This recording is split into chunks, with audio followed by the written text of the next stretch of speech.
Welcome back to your computer application class 10. In this part of the video, we will continue your topic arrays.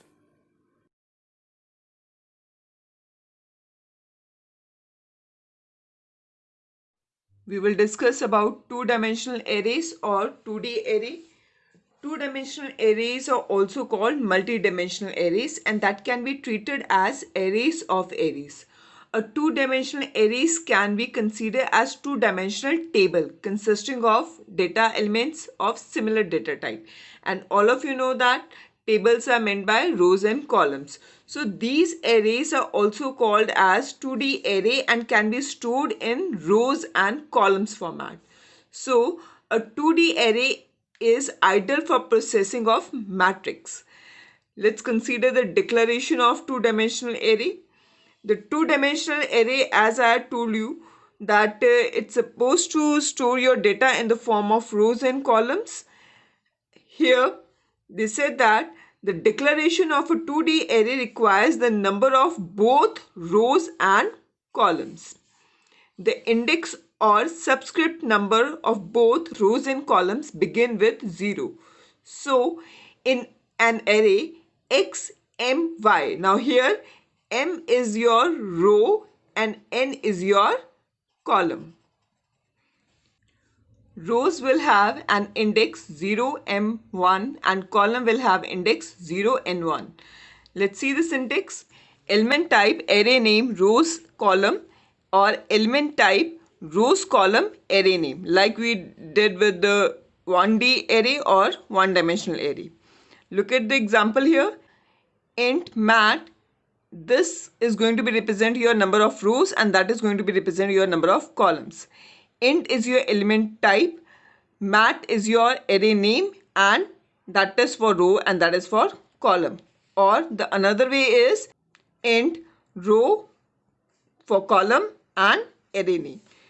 You can declare also with mat equal to new int, that is the element type, and then rows and number of rows and number of columns. And similarly here, name of the array, then new keyword, element type, row and column.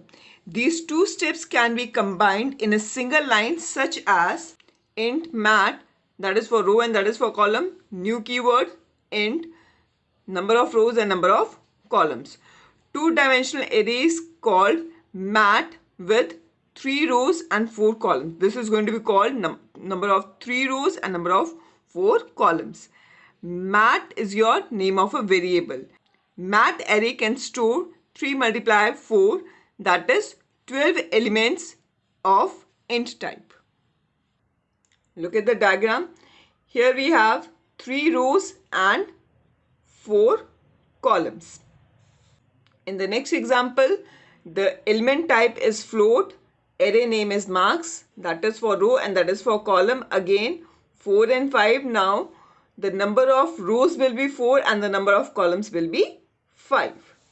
Let's consider the initialization process of two-dimensional array.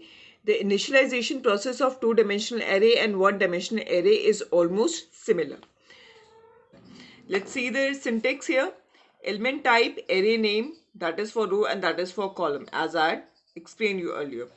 Example is, if we are writing int data 4 or 3, then we will make a slots of 3 sections and for 4 rows.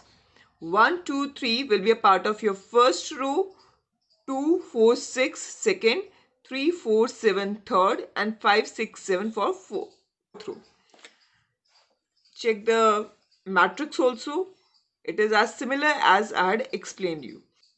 In that case, we can easily understand process of initialization for one-dimensional array and two-dimensional array is similar.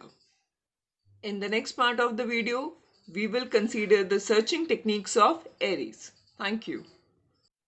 Let's create a program related to your two-dimensional array. Open BlueJ, and here I had already created two-dimensional array programming. Let's open that. Here the same coding I'm using here. Here your data element is data and I'm using two-dimensional array here as I had explained you.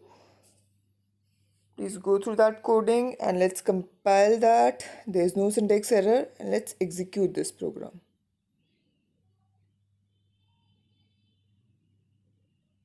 Yes, here the output is there. In the next part of the video, we will discuss about searching techniques of BlueJ. Thank you.